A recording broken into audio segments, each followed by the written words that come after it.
बिस्मिल्लाहिर्रहमानिर्रहीम। आज हम चैप्टर नंबर 4 स्टार्ट करने जा रहे हैं, दैट इज़ इलेक्ट्रिक पोटेंशियल। आज के लेक्चर में हम इलेक्ट्रिक पोटेंशियल का बेसिक इंट्रोडक्शन देखेंगे।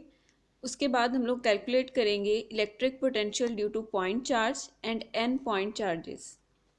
सो let's first see what is electric potential. Electric potential को अंडरस्टैंड करने के लिए कंसिडर करें कि we have a test positive charge Q nought placed in an electric field. Let's say कि हमारे पास एक इलेक्ट्रिक फील्ड है, यानी एक एरिया है जहाँ पे एक साइड हमारे पास नेट पॉजिटिव चार्ज है, दूसरी साइड पे हमारे पास नेट नेगेटिव चार्ज है।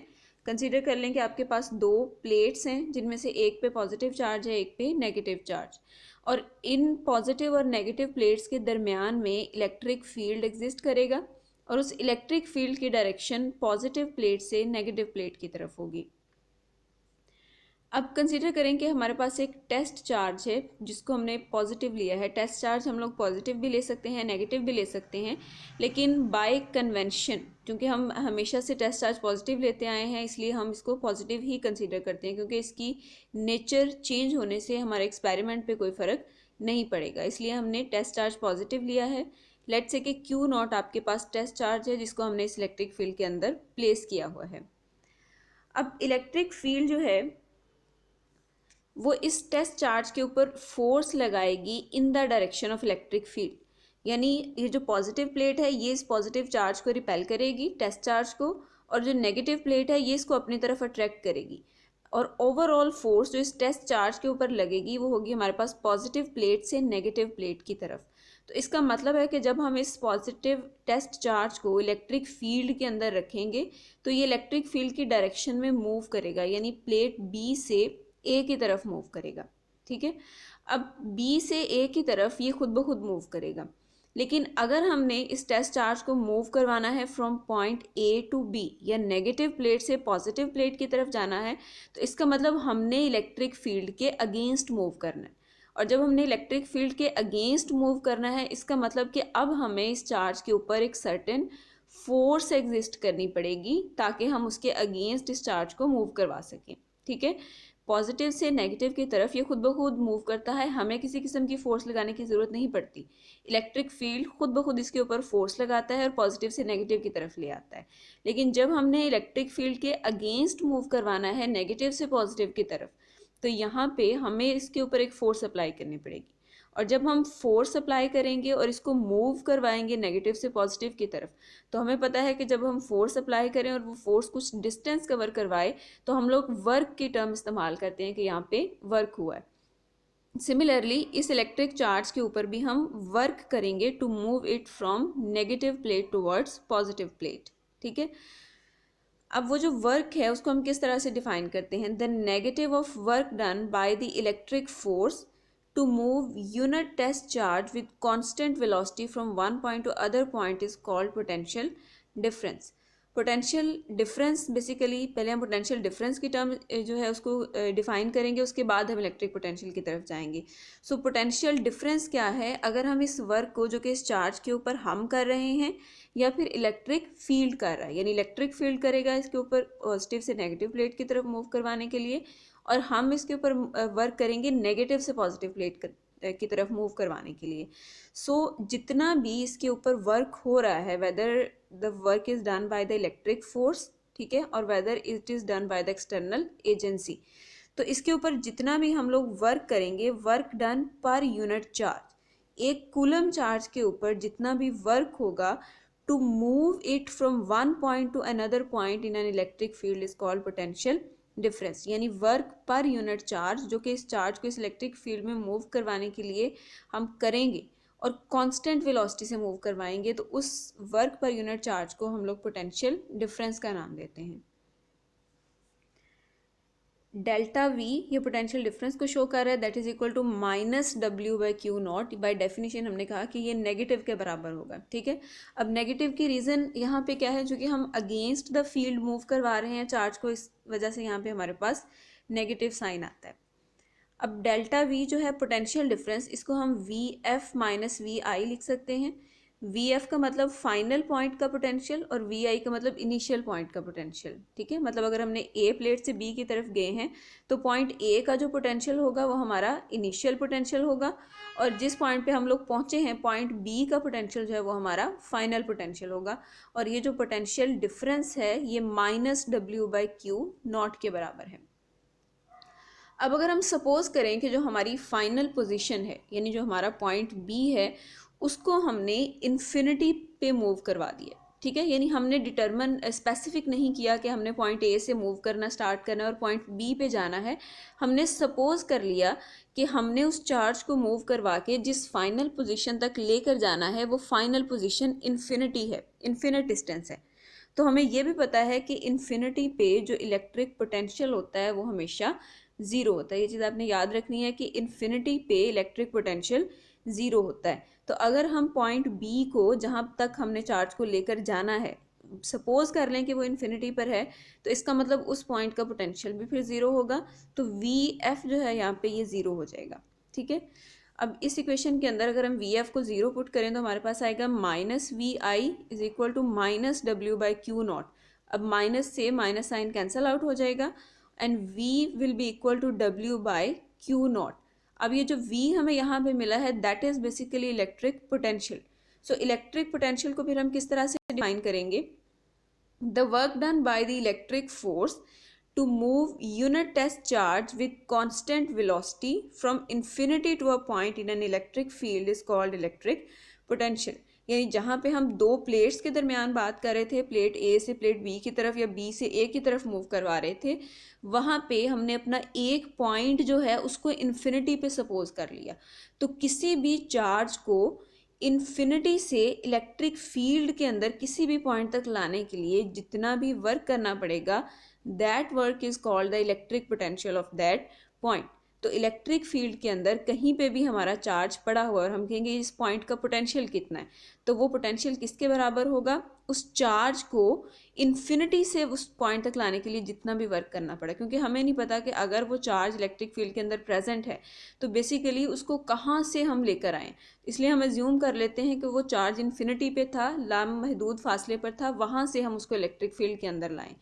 सो इलेक्ट्रिक फील्ड के अंदर लेट्स से यहाँ पे अगर कोई चार्ज पड़ा हुआ है या लेट्स से यहाँ पे पड़ा हुआ है तो हम कहें कि यहाँ पे इसका पोटेंशियल कितना है, तो इसका मतलब होगा कि इन्फिनिटी से इस पॉइंट तक लाने के लिए हमें जितना भी वर्क करना पड़ा है उस चार्ज के ऊपर, उस वर्क को हम उस पॉइंट का पोटेंशियल कहेंगे। इलेक्ट्रिक पोटेंशियल जो है इसका यूनिट हमारे पास होता है जाउल पर कूलम, और ये आप लोग इस फॉर्मूले से देख सकते हैं कि वर्क का यूनिट हमारे पास जाउल है, चार्ज का यूनिट कूलम होता है। सो पोटेंशियल का यूनिट हमारे पास बनेगा जाउल पर कूलम, और जाउल पर कूलम को हम लोग वोल्ट भी कहते हैं। अब हम इलेक्ट्रिक पोटेंशियल के लिए एक फार्मूला ड्राइव करेंगे, electric potential due to point charge. कि अगर आपके पास एक पॉइंट चार्ज है, पॉइंट चार्ज का मतलब कि उसका जो साइज़ है, ठीक है। अब हम चीज़ों को पॉइंट पार्टिकल्स या पॉइंट चार्जेस का नाम कब देते हैं? अगर दो पॉइंट्स या दो चार्जेस के दरमियान जो डिस्टेंस है उनके साइज़ के मुकाबले में बहुत ज़्यादा हो, यानी उनके दरमियान फासला इतना ज़्यादा है कि उसके मुकाबले में उनका जो साइज़ है वो बहुत ही कम है या नेग्लिजिबल है। तो इस तरह के मैसेज को या इस तरह के चार्जेस को हम पॉइंट मैसेज या पॉइंट चार्जेस का नाम देते हैं, ठीक है। मिसाल के तौर पर अगर आप अर्थ और स्टार्स को कंपेयर करें तो स्टार जो है वो अर्थ से बहुत ज़्यादा डिस्टेंस पे है। सो ऑल्दो आपका जो अर्थ का साइज़ है वो भी बहुत ज़्यादा है, स्टार्स का साइज़ भी बहुत ज़्यादा है, लेकिन उनके दरमियान जो डिस्टेंस है वो उस साइज़ के मुकाबले में भी कई गुना ज़्यादा है। तो अगर हम कंपैरिजन करें तो हम अर्थ को, स्टार्स को जो है वो पॉइंट मैसेज कह सकते हैं अगर हम एक सर्टेन डिस्टेंस से उनको ऑब्जर्व कर रहे हैं।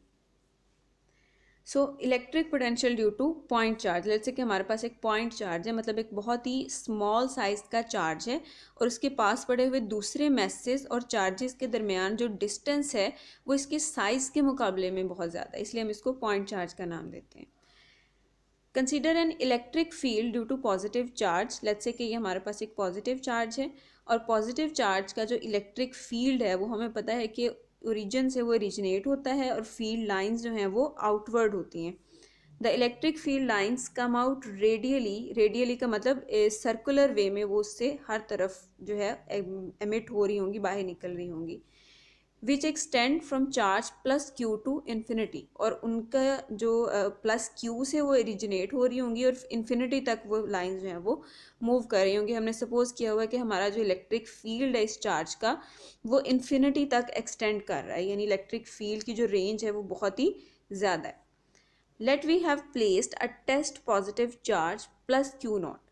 अब हमने क्या किया है, एक टेस्ट चार्ज जो है वो यहाँ पे प्लेस कर दिया है पॉइंट पी के ऊपर, और प्लस क्यू से यानी हमारा जो एक्चुअल चार्ज है जिसका फील्ड हम टेस्ट कर रहे हैं या जिसका पोटेंशियल हम मालूम करना चाहते हैं इस पॉइंट के ऊपर, वहाँ से यहाँ तक का डिस्टेंस जो है वो आर है। ठीक है, अब हम कंसर्न्ड हैं कि इस पॉइंट के ऊपर, यानी ये जो पॉइंट पी हमने एलेबोरेट किया है यहाँ पे, इस पॉइंट पे इस प्लस क्यू चार्ज की वजह से कितना पोटेंशियल है। ठीक है, तो यहाँ पे हमने बेसिकली पोटेंशियल जो है पॉइंट पी पे उसको कैलकुलेट करना है।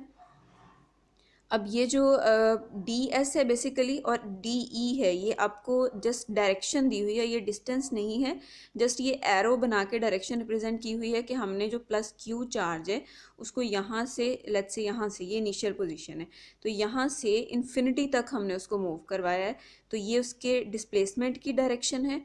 और चूंकि इलेक्ट्रिक फील्ड लाइन भी यहाँ पे इसी डायरेक्शन में होगी तो यही हमारे पास इलेक्ट्रिक फील्ड की डायरेक्शन है। तो इस प्लस क्यू चार्ज को हम इनिशियल पॉइंट से लेकर फाइनल पोजीशन, और फाइनल पोजीशन हमारी इन्फिनिटी है, हम इन्फिनिटी तक उसको लेकर गए हैं। तो यहाँ पे ये हमने डिस्प्लेसमेंट की डायरेक्शन डिफाइन की है कि इस तरफ को डिस्प्लेसमेंट कवर किया है और इसी डायरेक्शन में हमारा इलेक्ट्रिक फील्ड है। अब जैसे ही इस प्लस क्यू नॉट चार्ज को हम लोग रखेंगे इसके फील्ड के अंदर, तो हमें पता है कि पॉजिटिव चार्जेस एक दूसरे को रिपेल करते हैं। इसका मतलब ये जो प्लस क्यू चार्ज है ये हमारे टेस्ट चार्ज के ऊपर एक रिपल्शन की फोर्स लगाएगा, और वो रिपल्शन की फोर्स या इलेक्ट्रिक फोर्स हम कैलकुलेट करते हैं from the formula F is equal to Q naught E. कैसे मालूम होगा, क्यू नॉट यानी जो टेस्ट चार्ज है उसकी magnitude multiplied by the strength of electric field, इस इलेक्ट्रिक फील्ड की स्ट्रेंथ के साथ मल्टीप्लाई कर देंगे तो हमारे पास फोर्स की मैग्नीट्यूड आ जाएगी। Charge is displaced through distance D S under the action of this force. अब लाजमी तौर पे अगर उस चार्ज के ऊपर फोर्स लग रही है तो वो सर्टेन डिस्प्लेसमेंट भी कवर करेगा, और जहाँ पे फोर्स लगे और फोर्स की वजह से डिस्प्लेसमेंट कवर हो तो हम कहते हैं जी वर्क हुआ है।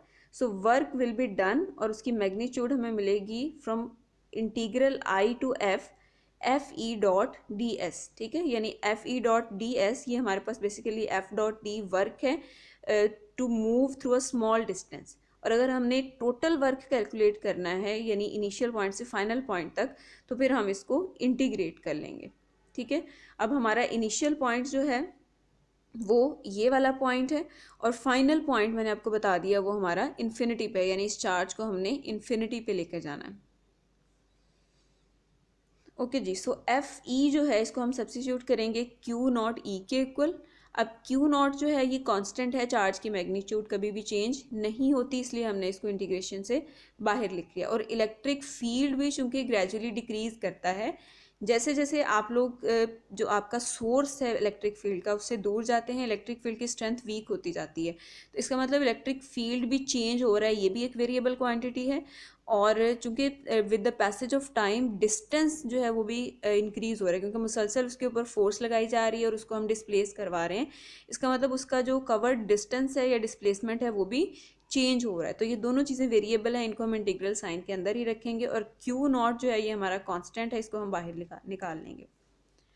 अब ये जो क्यू नॉट था इसको हमने वर्क के साथ डिवाइड किया है लेफ्ट साइड पे, वर्क पर यूनिट चार्ज। और हमें ये भी पता है कि जो वर्क पर यूनिट चार्ज है इसको हम ऑलरेडी डिफाइन कर चुके हैं कि ये पोटेंशियल डिफरेंस के बराबर होता है। ठीक है, यानी डेल्टा वी जो है ये बराबर होता है negative of work per unit charge. So W by Q naught will be equal to minus V F minus V I, यानी जो माइनस साइन है इसको हमने लेफ्ट साइड पे मूव करवा दिया है, और जो डेल्टा V है इसको हमने वी एफ माइनस वी आई लिख दिया है। ठीक है, अब ये भी W बाई क्यू नॉट के इक्वल है और ये भी W बाई क्यू नॉट के इक्वल है, तो हम इन दोनों इक्वेशंस को कंपेयर कर सकते हैं। ठीक है, यानी ये दोनों आपस में भी फिर इक्वल होंगे। तो इसका मतलब कि V F minus V I is equal to minus integral I to F E dot D S. तो कंपेयर करते हुए हमने क्या किया, V F minus V I को इस साइड पे रख लिया is equal to this one, और ये जो नेगेटिव साइन यहाँ पे था इसको हमने इसके साथ मूव करवा दिया, यानी लेफ्ट साइड से हम उसको राइट साइड पे ले गए। नाउ ई डॉट डी एस, अब डॉट प्रोडक्ट जो है उसको हम एक्सपैंड करते हैं in terms of cos theta, यानी इसकी मैग्नीट्यूड हमें कैसे मिलेगी, E D S cos theta. अब अगर आपको याद हो तो स्टार्ट में हमने ई की और डी एस दोनों की डायरेक्शन डिफाइन की थी और हमने कहा था कि डिस्प्लेसमेंट और इलेक्ट्रिक फील्ड दोनों एक ही डायरेक्शन में, यानी जिस डायरेक्शन में इलेक्ट्रिक फील्ड है उसी डायरेक्शन में डिस्प्लेसमेंट कवर करवाया जा रहा है। तो अगर दोनों वेक्टर्स की डायरेक्शन सेम है तो इसका मतलब इनके दरमियान जो एंगल है वो ज़ीरो होगा। So theta must be equal to zero और कॉस ज़ीरो 1 के इक्वल होता है और 1 जब मल्टीप्लाई होगा तो ये हमारे पास ई डी आर के बराबर आ जाएगा। The magnitude of electric field at the site of test charge plus Q nought is K Q by R square. अब इलेक्ट्रिक फील्ड स्ट्रेंथ की बारे में आप लोग पहले ही पढ़ चुके हैं कि electric intensity, electric field strength जो है वो के क्यू बाय आर स्क्वेयर के बराबर होती है। तो यहाँ पे इलेक्ट्रिक फील्ड की जो है वैल्यू हम सब्स्टिट्यूट कर देंगे K Q by R square into D R. अब इस एक्सप्रेशन को हमने बेसिकली इंटीग्रेट करना है, लेकिन उससे पहले हम सपोज कर लेंगे कि हमारा जो फाइनल पॉइंट है या वी एफ जो है वो ज़ीरो है। वी एफ ज़ीरो क्यों है, क्योंकि हमारा जो फाइनल पॉइंट है वो इन्फिनिटी है और इन्फिनिटी पे पोटेंशियल जो है वो ज़ीरो होता है। ये चीज़ हम ऑलरेडी डिफाइन कर चुके हैं। सो हम फाइनल पॉइंट के लिए पोटेंशियल वी एफ जो है उसको ज़ीरो पुट करेंगे तो ये एक्सप्रेशन हमारा बन जाएगा ज़ीरो माइनस वी आई। और यहाँ पे हम जो लिमिट्स लगाएंगे डिस्टेंस आर से इन्फिनिटी तक, कि इनिशियल पॉइंट जहाँ पे आपका चार्ज पड़ा हुआ था उसका आपके सोर्स से जो डिस्टेंस था उसको हमने कैपिटल आर कहा था और फाइनल डिस्टेंस जहाँ तक हमने मूव करना है वो इन्फिनिटी है। सो इस साइड पे हमारे पास इंटीग्रेशन की जो लिमिट्स बनेंगी वो होंगी आर से इन्फिनिटी तक। अब minus V is equal to minus this thing, तो माइनस से माइनस कैंसिल आउट हो जाएगा। v must be equal to R to infinity K Q, और ये जो आर स्क्वेयर था इसको हमने शिफ्ट करवा दिया ऊपर तो ये आपके पास -2 बन जाएगा इंटू डी आर। अब इसको हमने सिंपली इंटीग्रेट करना है। के भी हमारे पास कांस्टेंट है, कूलम्स कांस्टेंट है बेसिकली, और क्यू जो है ये भी आपके पास चार्ज की मैग्नीट्यूड है जो कि चेंज नहीं होती। तो ये दोनों कांस्टेंट हम इंटीग्रेशन के बाहर लिख लेंगे। जो चीज़ हमने इंटीग्रेट करनी है दैट इज़ आर पावर -2। तो यहाँ पे हम पावर रूल अप्लाई करेंगे इंटीग्रेशन का। पावर रूल क्या होता है कि पावर में आप लोग एक प्लस कर देते हो और उसी चीज़ के साथ हम लोग डिवाइड कर देते हैं। सो -2 में जब आप 1 ऐड करोगे तो -1 आ जाएगा और यहाँ पे भी -1 बचेगा। अब नीचे जो आपके पास -1 बचा है उसको हमने के क्यू के साथ यहाँ लिख लिया और ऊपर हमारे पास था r-1, ठीक है, और उसको हम बटे में नीचे लेके जाएंगे तो वो सिंपली r की पावर 1 बन जाएगा, ठीक है। So minus K Q into 1/r। अब यहाँ पे हम लिमिट्स अप्लाई करेंगे r to infinity. So 1/∞ minus 1/r। अब 1/∞ जो है ये 0 के बराबर होता है तो यहाँ से हमें मिलेगा 0 माइनस 1/r। और हमें पता है कि 0 किसी भी नंबर के साथ ऐड या सब्ट्रैक्ट हो रहा हो तो उसमें कोई चेंज भी नहीं लाता, इसलिए यहाँ से हमें जो नेट रिजल्ट मिलेगा दैट विल बी -1/r। और वो -1/r जब माइनस के क्यू से मल्टीप्लाई होगा तो माइनस और माइनस प्लस हो जाएंगे और हमें मिलेगा के क्यू बाय आर, ठीक है। अब ये हमने r डिस्टेंस के लिए लिखा था। इन जनरल हम इसको लिख सकते हैं कि किसी भी पॉइंट पे जो पोटेंशियल है वो के क्यू बाय आर के इक्वल होता है, ठीक है। अब जो आपका पोटेंशियल है उसकी वैल्यू पॉजिटिव भी हो सकती है, नेगेटिव भी हो सकती है, ज़ीरो भी हो सकती है, depending upon the nature of charge and the distance. अगर आप पॉजिटिव चार्ज यूज़ कर रहे हैं तो उस केस में आपका जो पोटेंशियल है वो के क्यू बाय आर के इक्वल होगा। इसकी जगह पे अगर आपका नेगेटिव चार्ज है, यानी टेस्ट चार्ज अगर हम नेगेटिव ले लेते हैं तो उस केस में आपका जो अगर आप चार्ज अपना सोर्स जो है वो आपका नेगेटिव होगा तो नेगेटिव चार्ज के लिए हमारे पास जो इलेक्ट्रिक पोटेंशियल है वो -k⁴ बाय r के इक्वल होगा, ठीक है। और इसी तरह मैंने कहा आपके पास जो पोटेंशियल है वो पॉजिटिव और नेगेटिव होने के अलावा ज़ीरो भी हो सकता है। तो ज़ीरो पोटेंशियल के लिए हम इन्फिनिटी जो है वो पॉइंट डिफाइन कर चुके हैं कि इन्फिनिटी पे पोटेंशियल हमारा ज़ीरो होता है। पॉजिटिव चार्ज के लिए इलेक्ट्रिक पोटेंशियल पॉजिटिव होगा और नेगेटिव चार्ज के लिए इलेक्ट्रिक पोटेंशियल नेगेटिव होगा।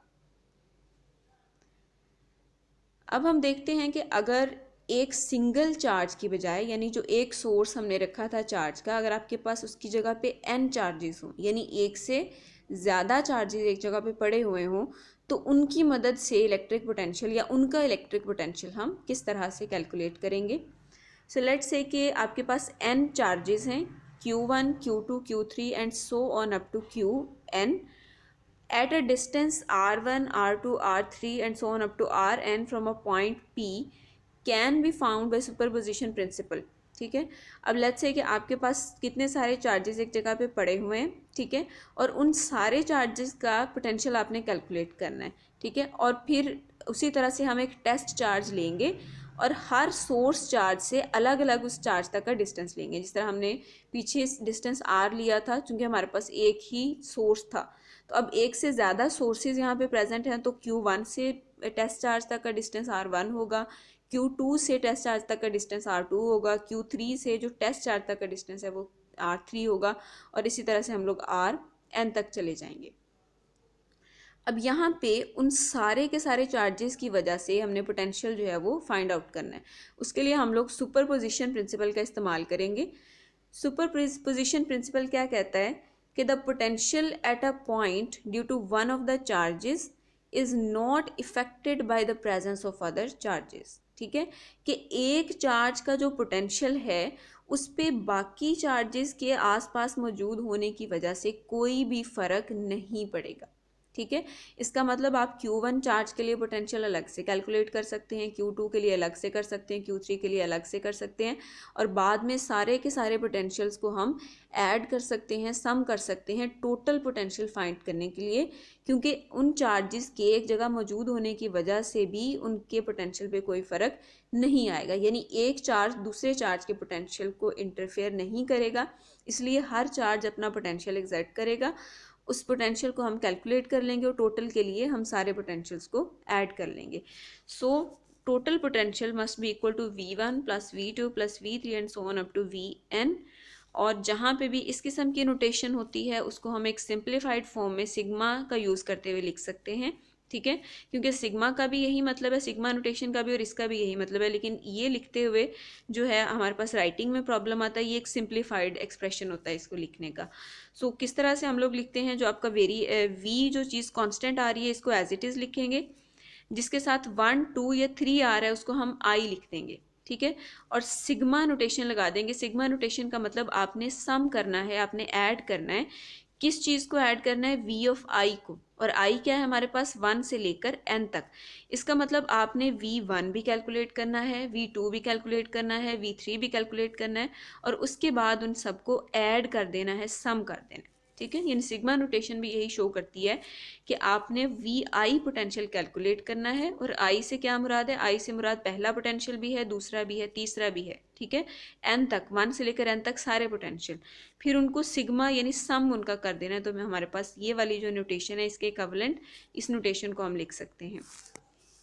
अब एक चार्ज की वजह से जो पोटेंशियल है वो हम ऑलरेडी कैलकुलेट कर चुके हैं। एक पॉइंट चार्ज की वजह से पोटेंशियल जो है वो KQ/R के बराबर होता है, और सारे अगर एक से ज़्यादा पॉइंट चार्जेस हैं तो हम सारे पॉइंट चार्जेस के लिए उस पोटेंशियल को ऐड कर लेंगे।